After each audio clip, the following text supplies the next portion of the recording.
પૂર્ણ જ્ઞાનની પ્રાપ્તિ પૂર્ણ જ્ઞાનની પ્રાપ્તિ થાય ત્યાં સુધી. હા, એટલે પૂર્ણ જ્ઞાનની પ્રાપ્તિ થાય. અગર જ્ઞાની પુરુષ આપણને મળે તે છોડાવડાવે, આપણે કેવું કે સાહેબ મને છોડાવજો કે છે બાપજી, કેવું પડે,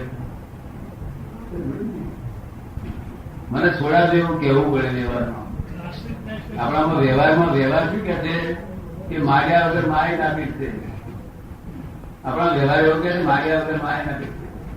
એ તમારે કેવું પડે કે મારે છોડાવવું. એટલે આશ્રિત થયા વગર છૂટકો નથી. સાહેબ કે આશ્રિત થયા વગર છૂટકો નથી. આશ્રિત થયા વગર છૂટકો નથી.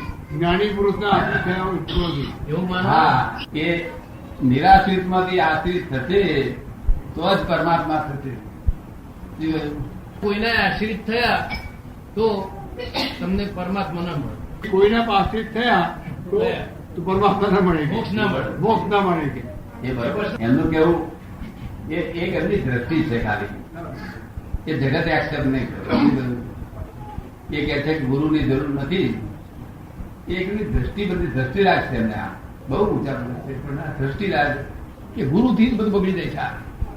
એવી જે ભડક છે એમને બેસી ગયેલી છે, એ ભડક નીકળતી નથી. મને એ ભેગા થાય તો હું પહેલું સ્થાપનામાં ભડક શા માટે રાખો છો? એટલું બધું તમને શાથી ભડક બેસી ગઈ છે? ગુરુ કામ કરી નાખશો. તમને કઈ ફિયર છે આવી જતી? તમારે ભય છોડી દો ને, એવું પહેલું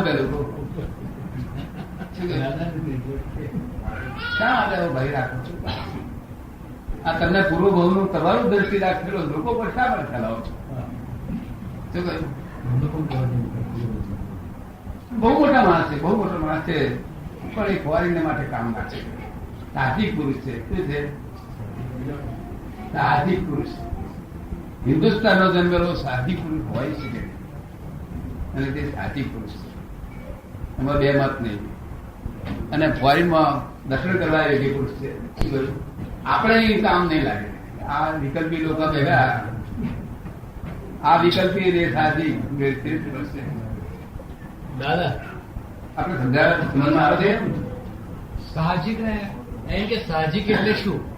સાહજિક આપના મતે સાહજિક એટલે શું? સાહજિક એટલે મન વચન કાયાની ક્રિયાઓ જે થઈ રહી છે એમાં દખલ ના કરવી એમનો સાહજિકતા. આ ટૂંકામાં પહેલા એક જ વાક્ય મેં વાત કરી, એટલું સમજાય છે. ના સમજાય આગળ બધી વાક્ય મૂકું. મન વચન કાયાની જે ક્રિયાઓ થઈ રહી છે તેમાં દખલ કરવી એ સાહજિકતા છૂટી ગઈ. દખલ ન કરવી એ સાહજિકતા. દખલ કરવી એટલે દાદા ફોરેન વાળા મન વચન કાયાની ક્રિયા માહિતી જેવું મન કે એવું બોલવાનું, એવું ઘટતું આ બદલાવ છે ને. અને તમે દખલ કર્યા કરો.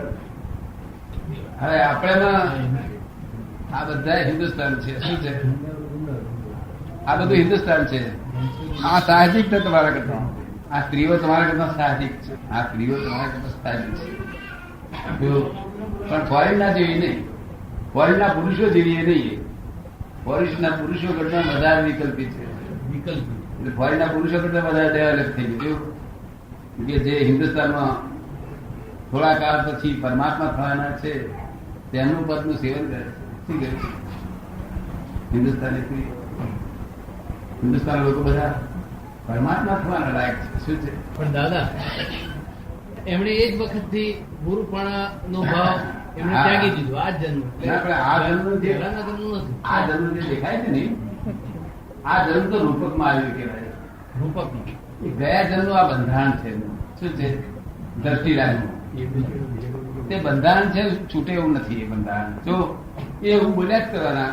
જો ના પણ એમણે બહુ રિએક્શનરી રીતે છોડી દીધું. એ આખી એમની સંસ્થા હતી ને, થિયોસોફિકલ જે સંસ્થા હતી એ એમણે એકદમ પ્રતિજ્ઞાપૂર્વક છોડી દીધી કે આ મારે ન જોયું. આ ગુરુ અને ત્યારથી એમને એલર્જી થઈ ગઈ. જ્યાં પ્રતિજ્ઞાપૂર્વક છોડવામાં આવે ને એ માણસ નબળામાં નબળો કહેવાય.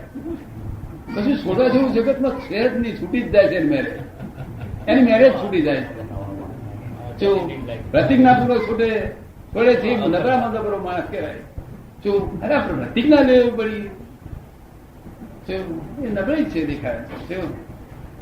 સાહજિક પુરુષ છે. સાહજિક પુરુષ ને શબ્દ બોલાય નહીં. આપણે શું અને એ જે જ્ઞાન આપવા માંગે છે કોને આપવા માંગે છે? આ લોકોને નથી આપવા માંગતા. એ ફોરીના લોકો માટે છે. એ શું કે છે? અવેરનેસ કરવો કે છે. શું કે છે? અવેરનેસ એટલે શું? કે આ તમે ઇન્દ્રિયોમાં મસ્ત રહ્યા કરો છો, એમાં જાગૃત રહો કે છે. શું કે છે? અજાગ્રત પણ લોકો ખાય છે, પીએ છે, બધું એ નિરંતર જાગૃત પડે. એમને આ કે છે અવેરનેસમાં આવો, જાગૃત રહીને કરો કે છે.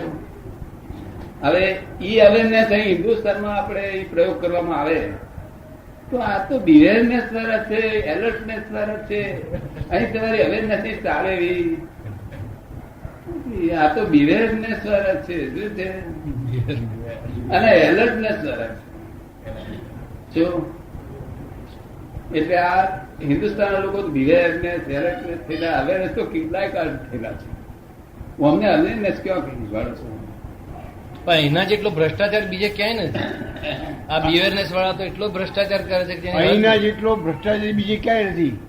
અહીંના જેટલો ભ્રષ્ટાચાર બીજે ક્યાંય નથી. બિહેવિયરનેસ વાળામાં ભ્રષ્ટાચાર હંમેશા અવેરનેસ, બિહેવિયરનેસ, એલર્ટનેસ હોય ત્યારે ભ્રષ્ટાચાર થાય. ત્યાં અવેરનેસ નથી, થોડો અવેરનેસ છે, બાકી બિહેવિયરનેસ, એલર્ટનેસ નથી, એટલે ભ્રષ્ટાચાર હોય જ નહીં. ભ્રષ્ટાચાર, એલર્ટનેસ એ બધું હોય ત્યારે ભ્રષ્ટાચાર થાય. એ કઈ રીતે ના સમજાયું? આ નાના બાળકો નિર્દોષ હોય કે મોટા? સાથી એ ખબર જ ના હોય. એનું કોણ રક્ષણ કરે તે ખબર નહીં રાખતો. એનું કોણ રક્ષણ કરે છે તે ખબર નહીં રાખતો. મારું રક્ષણ કરવાનું તે જાણતું. શું એટલે એને બધું અને પોતે માથે લીધું. આ હિન્દુસ્તાન લોકો પોતે માથે લીધું. શું કહ્યું? પેલા તો ભગવાન કરે છે ને ભગવાન ચલાવે છે. ભગવાન બધું એક જ વાત આવી ગઈ. અને આપડા કઈ હું કરું જો અહમ બ્રહ્માસ્મિ. એટલે આપણે અહીં બુદ્ધિ વધી. શું થયું? આ બુદ્ધિ કઈ વધી? વિપરીત વધી. એમની વિપરીત છે. સંસારની કારણ જે કરે એ બુદ્ધિ બધી વિપરીત કહેવાય. કે સંસાર જેનાથી વધે એ બુદ્ધિથી બધી વિપરીત બુદ્ધિ કહેવાય. ત્યારે કૃષ્ણ ભગવાને વ્યભિચારની બુદ્ધિ કહે છે. શું કહે છે? વ્યભિચાર. હા, તે જેમ બુદ્ધિ જેટલી વધે, આપણી બહુ બુદ્ધિ વધી ગઈ છે. એટલો બળાપો એક બાજુ વધતો જ જાય, કાઉન્ટરવેટ છે. બુદ્ધિ આ ત્રાસમાં બુદ્ધિ વધી એટલા આ ત્રાસમાં બળાપો વધ્યો. છોકરાની બુદ્ધિ છે, નાના બાળકો અબુજ છે, એમને બળાપો છે. જેમ જેમ બુદ્ધિ કેમ બળાપો. તમને શું કરવું જોઈએ? નાનું રહેવું જોઈએ? શું કરવું જોઈએ? મનથી ને શરીરથી તો શું કહે છે? મોટા થવું જોઈએ. બળાપામાં કહેવું છે. બોલો ત્યાં બોલતા બળાપામાં કહેશે નહીં. હવે ગઈથી સીરીજ નાસી ચૂક્યું. મોબાઈલ બોલે દરવાજો બળાપા બેઠો નથી. દરવાજો કોણ નાસી ચૂકવાનું?